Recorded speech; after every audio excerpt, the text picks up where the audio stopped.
Yung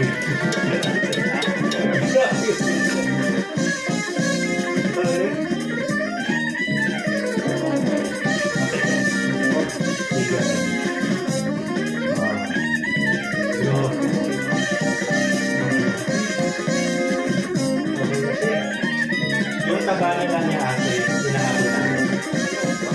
Bumaba na. Kung pala na muli. Ayun, ang ilaman na. Yung likod. Eto, meron na sa, ayan, hawakan mo. Wala na to dati. Ayan, may laman na. Oh, yan na lang. Ang tagal eh. Kaya ang gagawin namin, papadagagin pa namin yung food intake. Walang ano ah. Wala. Okay pa nga siya ngayon doon. Mas okay pa kayo sa dati. Dito na si Direk. Gulat sa ngayon eh.